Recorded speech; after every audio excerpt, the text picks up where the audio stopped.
Hey, problem solvers. Sorry I'm not with you in class today. These are difficult times, but we got to do the best we can and always push forward. I'm going to go through how to graph trig functions right here.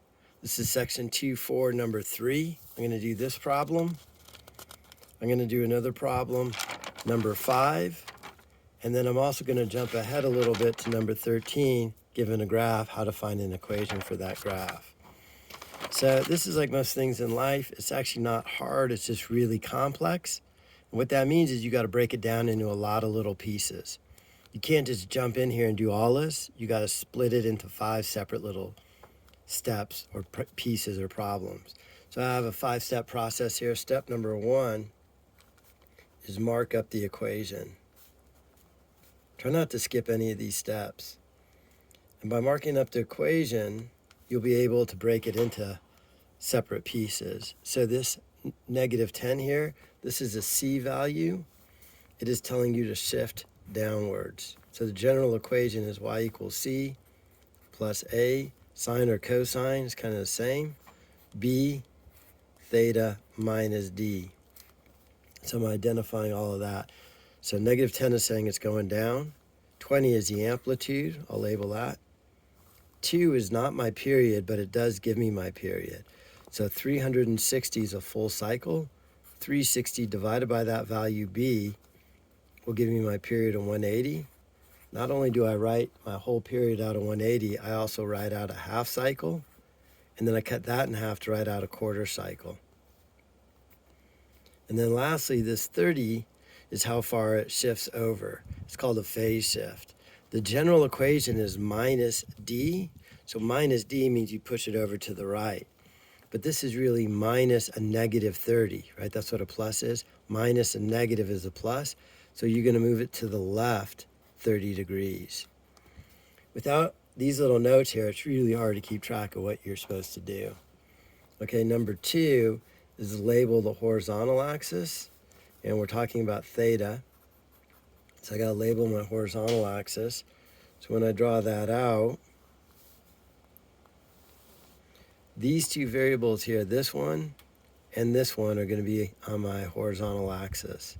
So this is telling me I start over 30. From 30, I travel 180. So I start over 30 to the left, so it's negative 30. Negative 30 plus that 180 is 150. So again, I start at negative 30 from this. It's on the left because it's positive. I now do a full cycle in 180. So negative 30 plus 180 is 150. Then I do a half cycle in 90 beyond my starting point. Negative 30 plus 90 is 60. So that's where I start. That's where I end. That's my midpoint. And then I'm going to find my quarter cycles. So negative 30 plus 45 is 15. So I got plus 45 to my second quarter, plus 45 to my third quarter, plus 45 to my fourth quarter. So I split it into 4 quarters. 1 quarter, 2 quarters, 3 quarters, 4 quarters. And those quarters are from the size of the period, and the period is changed because of that B value too. All right, step 3, label my y-axis. These 2 values here, C and A, are going to affect my y-axis. So this is telling me I start down at negative 10. From negative 10, I go up 20 units. Negative 10 plus 20 is 10. Negative 10 minus 20 is negative 30. So I start at negative 10 because of my C value, my vertical shift. From negative 10, I go up 20 and down 20. 4, what kind of trig function are you talking about? So this is a sine graph. So what that means is it kind of starts in the middle. At the first quarter, it goes up to 1. At the second quarter, it goes back to 0. At the third quarter, it goes down to negative 1. In the fourth quarter, it goes back to 0, all on the y-axis. So y equals sine of theta goes from 0 up to 1 at 90 degrees, down to 0 at 180 degrees, -1 at 270, back to 0 at 360. So this is kind of my primary function that I'm affecting with these 4 values. So what I have to do with this trig function is now move my starting point on the x-axis to -30, on the y-axis down to -10. So that's my first coordinate. My last coordinate would be, right, 4 quarters down, but I'm going to move it down 10 and 30 over with a period of 180. So that gives me my end. The middle will be here. The first quarter will be up. And then the third quarter will be down. I'm going to connect my dots. And then step 5 is a check with an exact value. So a check is like pick one of these points like 60 and plug it in and see if it works out to be correct. So I'm going to take that 60. I'm going to plug it right in here for theta. 60 plus 30 is 90. 90 times 2 is 180. Sine of 180, that's an exact value problem. That's right here. Sine of 180 is 0 over 1, opposite over hypotenuse. So sine of 180, this whole thing right here is equal to 0.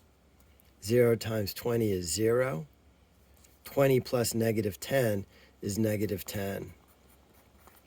So when theta is equal to 60, y should be -10, and I plug it in right here, and I can see graphically that's what I have.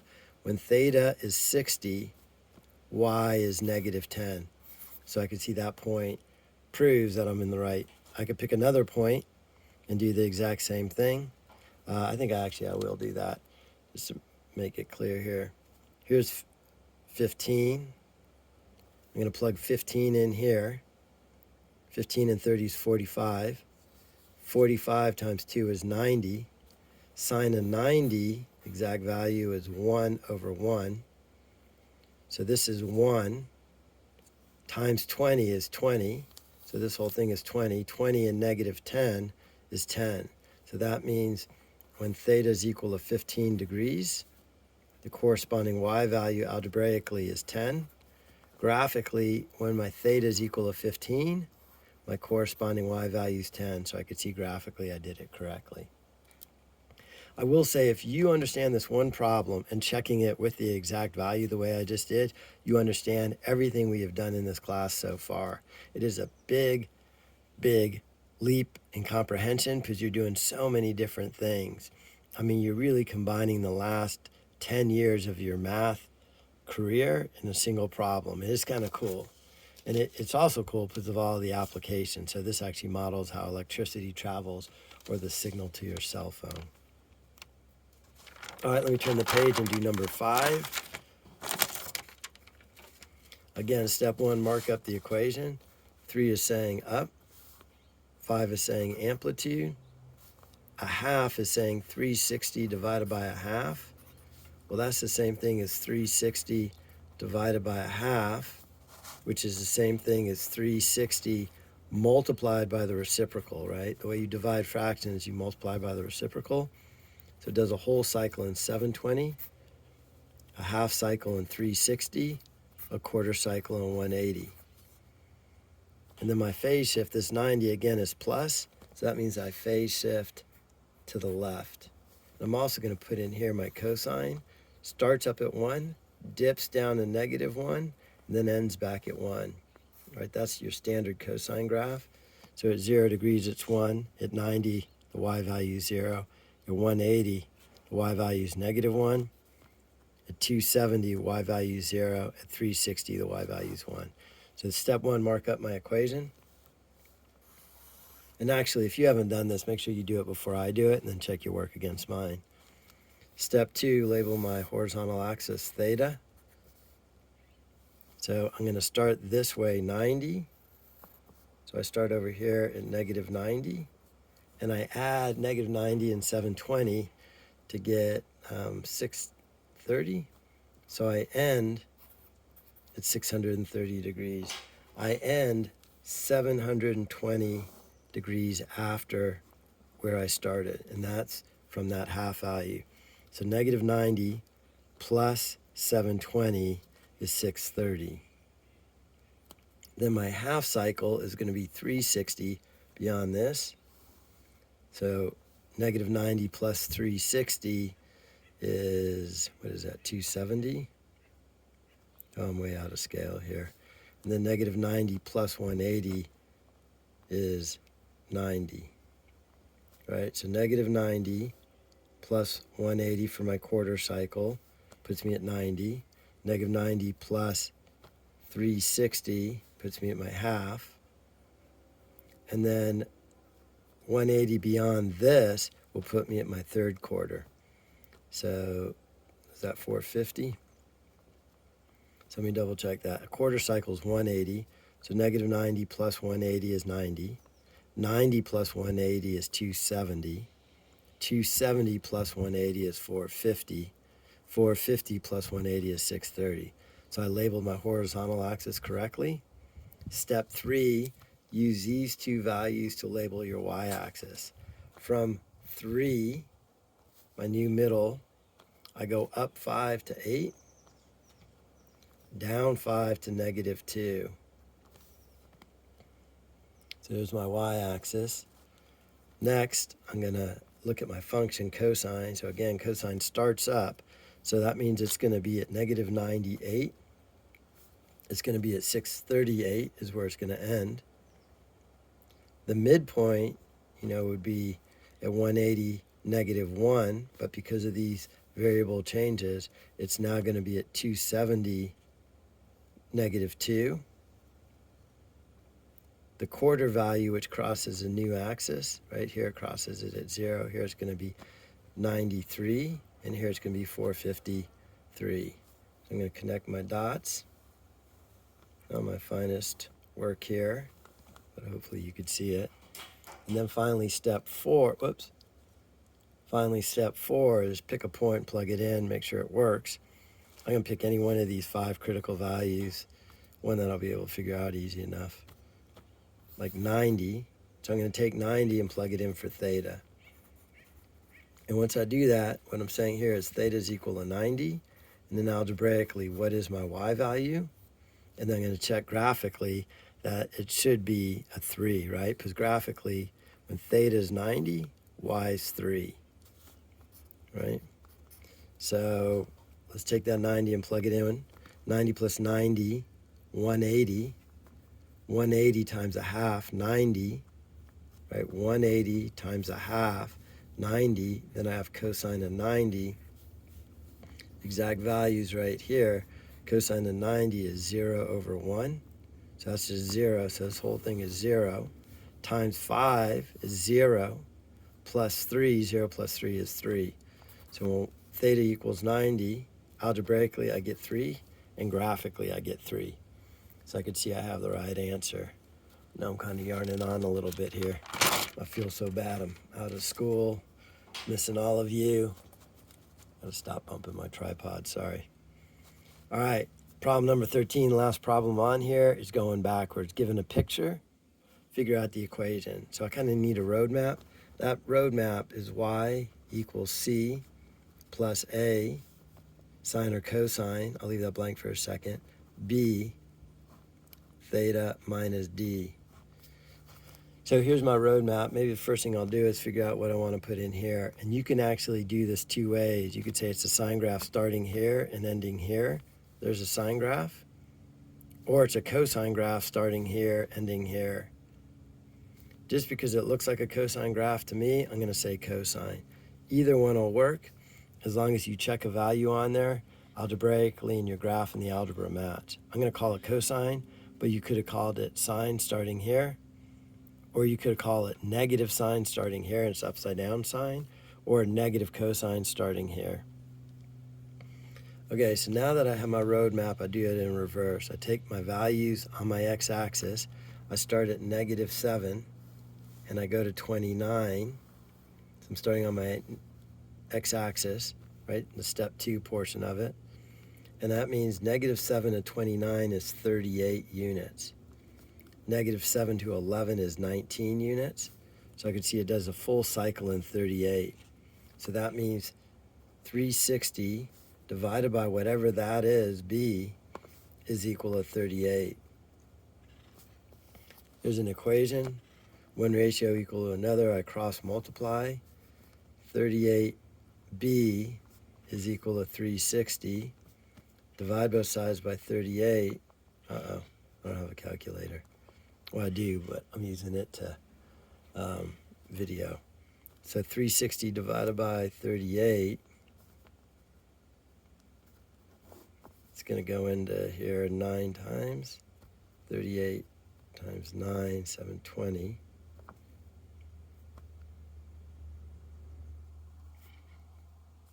Wait, 72, carry the 7, 27, 34. So 9 is 342. 180, bring down the 0. 38 goes on 180 5 times, so 9.5. So my B value is 9.5, so I plug that in right there. So 9.5 goes right there. Next thing on my x-axis is where it starts. It's starting at a -7, so this is theta minus -7. So that's the same thing as theta plus 7. Right, theta minus -7. So I got that value. Step 3, my y-axis. Well, I got to figure out this midpoint. So the way I do that midpoint is I do the high point, 256, minus the low point, 0.34. And that gives me the total distance from here to here, 2.22.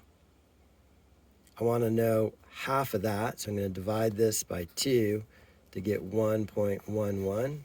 So from this value, I go up 1.11 to there, and I go down 1.11 to here.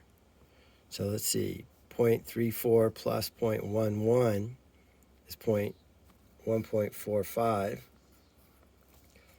So my midpoint's at 1.45. So 0.34 plus 1.11 puts me at 1.45. 1.45 plus 1.11 puts me at 2.56. So I have my midpoint and my amplitude. So I replace C with my vertical shift, 1.45. I replace my amplitude with how far from that shift I go up, 1.11. Now I have my 4 variables. Y equals 1.45 plus amplitude, 1.11. Cosine, 9.5. Theta plus 7 degrees. I could check this algebraically, pick one of these points, like 11, plug it in, and make sure I get a corresponding 0.34. I know this is difficult, but you're doing it, and that's the key. You got to just push through and really put your head down and get some work done on these. They are complex problems, and breaking it into those 5 steps of labeling the equation. Here, let me grab that first sheet.